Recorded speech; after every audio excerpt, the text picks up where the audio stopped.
Hello everyone. Today we have this interesting novel by the great author Thomas Hardy. The novel called Tess of the D'Urbervilles, which my friend English teacher gave me for almost 2 months ago. The novel goes like this. One evening in May, a middle-aged man was walking from the village of Chaston to his home in the village of Marlot. He was carrying an empty basket in one hand. Early that same day, the man had been to the market in Chaston to sell the eggs from his chickens. When he had sold all the eggs, he had gone to an inn. He had stayed there all day, drinking beer.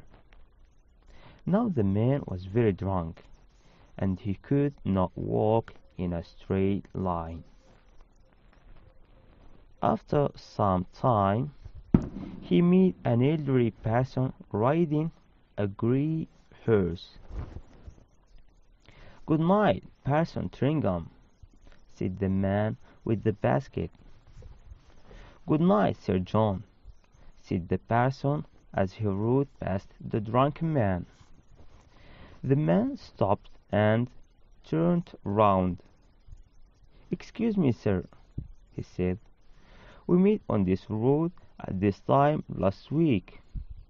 I said good night, and you replied, 'Good night, Sir John,' to me then too." "Perhaps I did," said the parson. "Why do you call me Sir John?" asked the man.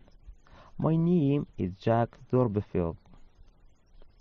The parson rode on a little further, then he stopped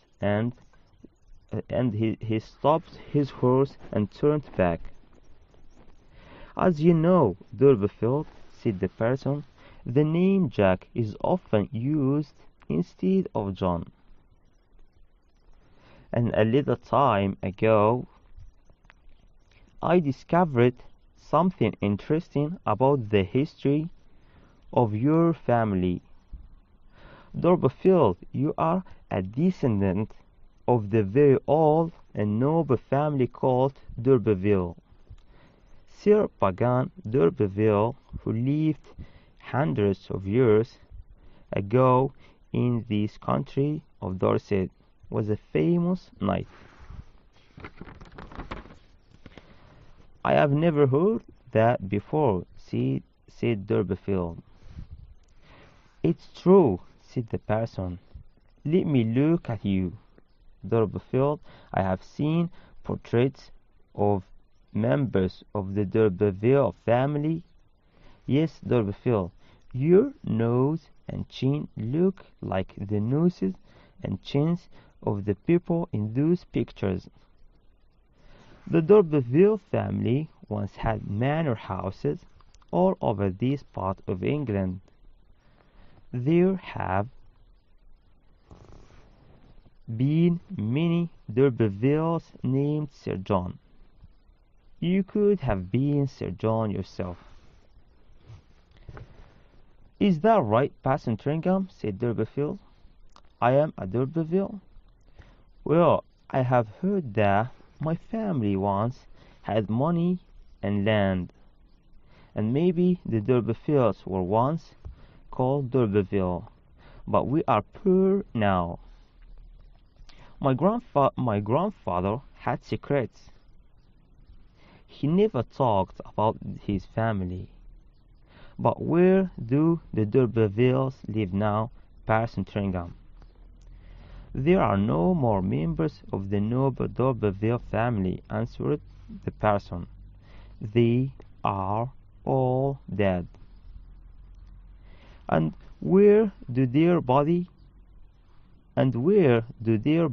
lie?" "At Kingsburgh," said the parson, "in the churchyard there." "What about our family's land and houses?" You don't have any. Oh, will we ever be a noble family again? Asked Dorberfield. Ah, I can't tell you that, replied the person. I don't know. What can I do about it, sir? Nothing, said the person. You can't do anything about it. It's an interesting piece of history, that's all. Well, Parson Tringham, will you come and have a drink of beer with me at the Pearl Drop-In? No, thank you, Durbeyfield, said the parson. You have had enough beer already. And he rode on. Jack Durbeyfield sat down at the side of the road with his basket.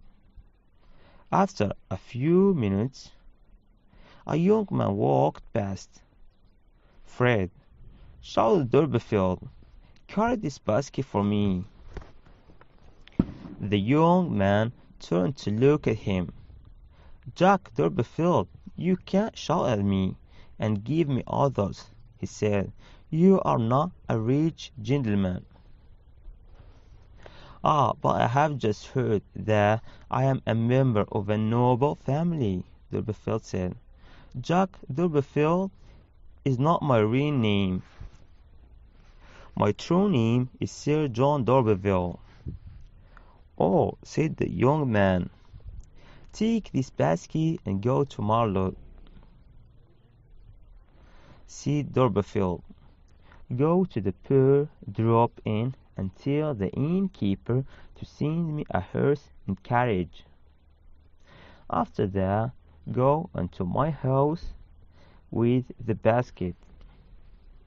Tell my wife to stop her work and wait until I come home.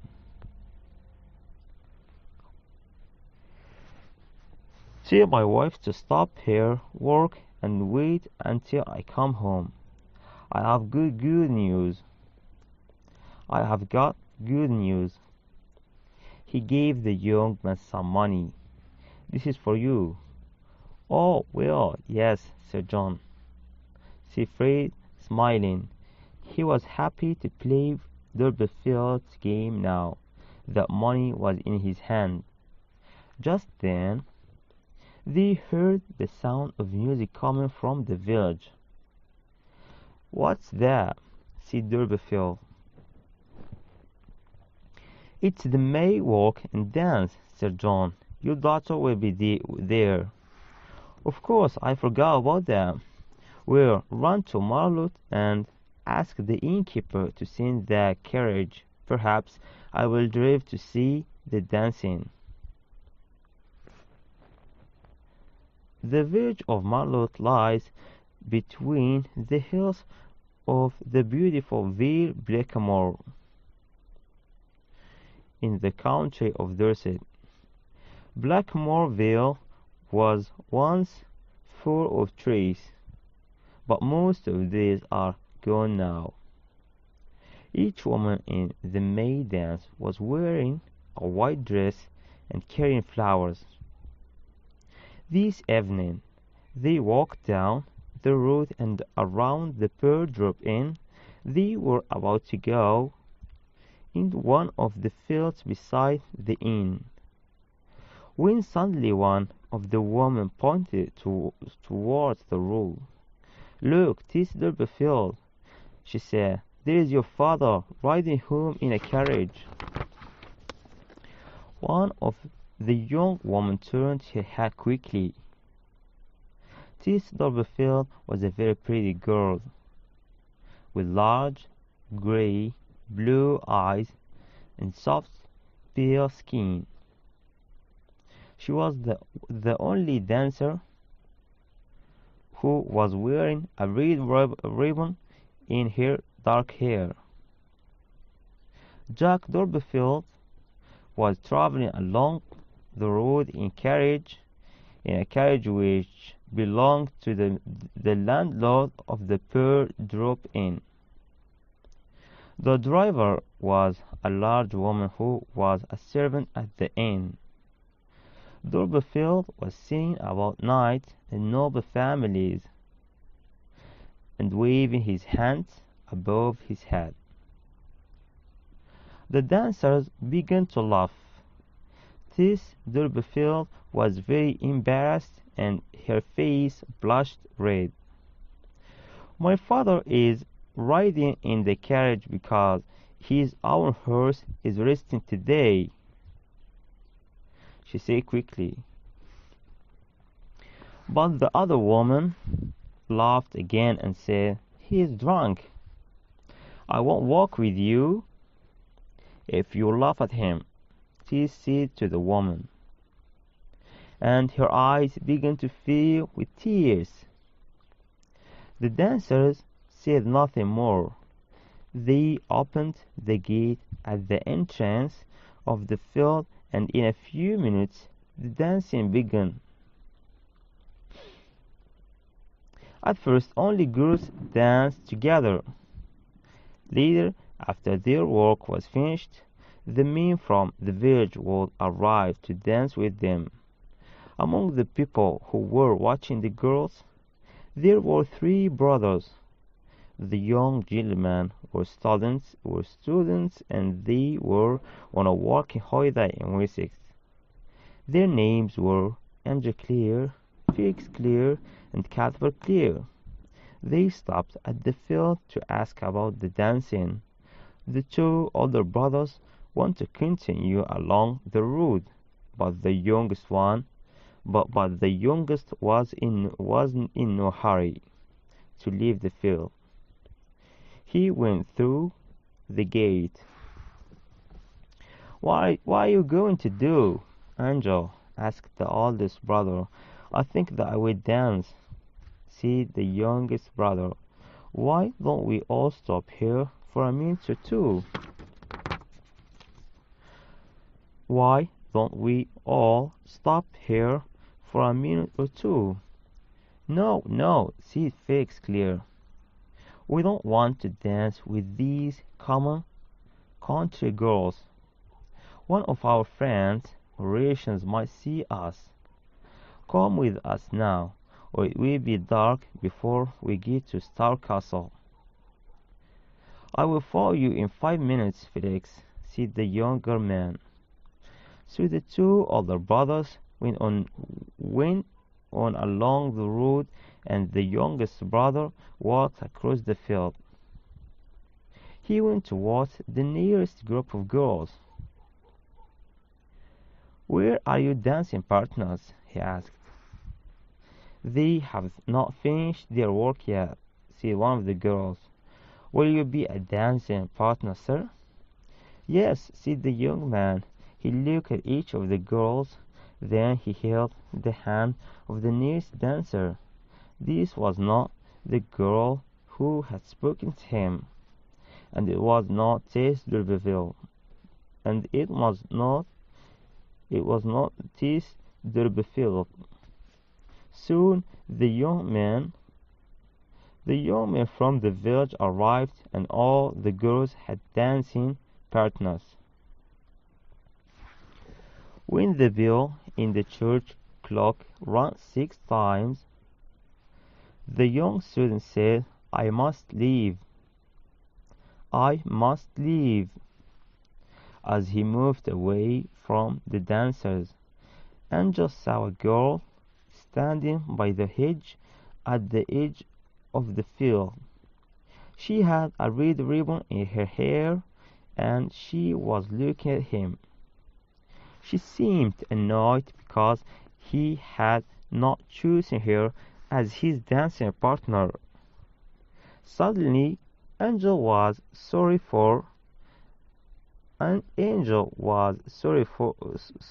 that he had not noticed her earlier and asked her name. Angel went away down the road, and Tess left the dancers. She was worried about her father. She hurried home to her parents' cottage in the village. Her mother was waiting with the other children. "Tess, I am glad that you have come home," John d'Urberville said. I want to go and fetch your father from the inn. But first, I want to tell you what has happened. Your father has just heard some good news. Tess's mother said. The Dorperfields are members of the oldest and most noble family in the whole country. Our real name is d'Urberville. Would it be good for us to be members of the d'Urberville family, Mother? Would it be good for us to be members of the d'Urberville family, Mother? Oh, yes. But where is Father? Now, don't be angry, Tess. Your poor father felt very weak after he heard the news. So he went to Rolliver's Inn half an hour ago. So he went to Rolliver's Inn half an hour ago.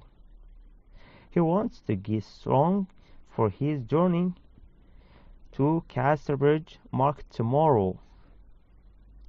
He won't get strong drinking beer at an inn, said Tess angrily. I will go and get him. No, Tess, I waited for you to come home. You must look after the children while I go and get him. 16-year-old Tess was Mrs. Durbeyfield's oldest child. 16-year-old Tess was Mrs. Durbeyfield's oldest child. There were 6 other children in the Durbeyfield family. Eliza Louisa, called Lisa Lou, was 12 years old. Abraham was 9. Then came 2 more girls, Hope, aged 8, and Modesty, aged 6. Then there was a 3-year-old boy. The youngest child was 1-year-old baby. Joan Durbeyfield was always happy to go and find her husband at Rolliver's Inn. She could sit with him for an hour or two and not worry about the children. It was 11 o'clock before all the family were in their beds.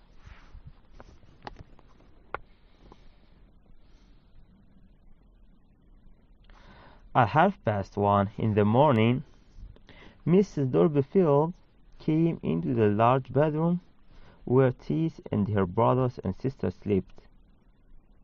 Tess opened her eyes immediately when the bedroom door opened.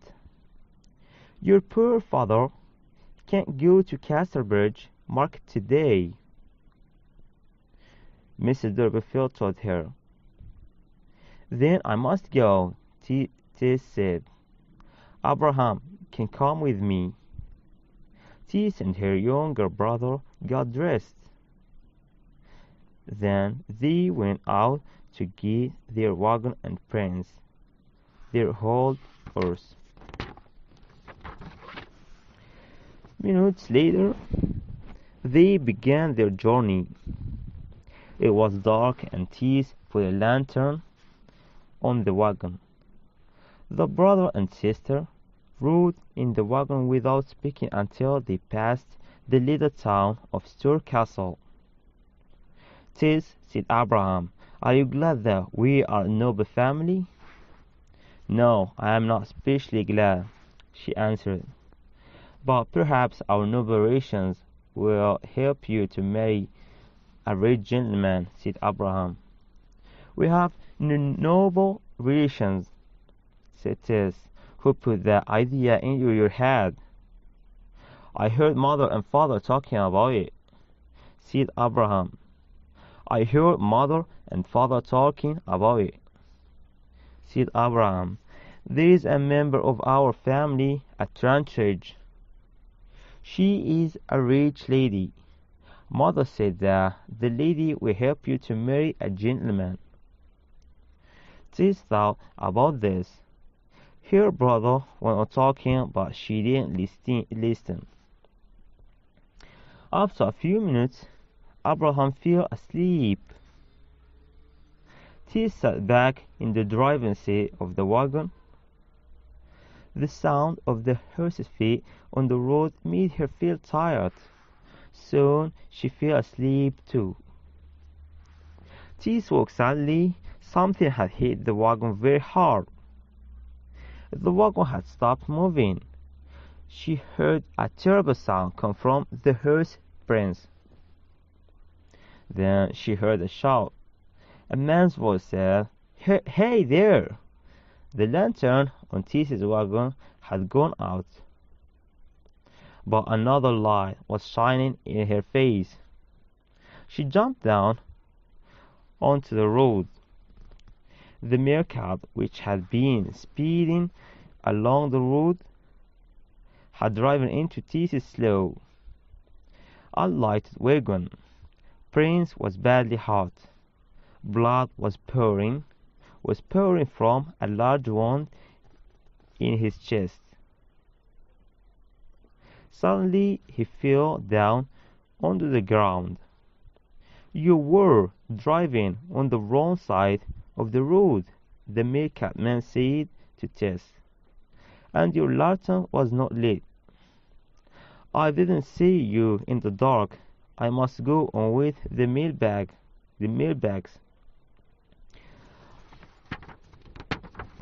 I will send somebody to help you as soon as I can. It will be daylight soon, so don't be afraid. Then he got back onto his car and drove away. Tess stood and waited. Prince lay still on the road. His eyes were half open, and there was blood on the ground all around him. Their horse was dead. It was my fault! It was my fault! Cried Tess, as tears fell from her eyes.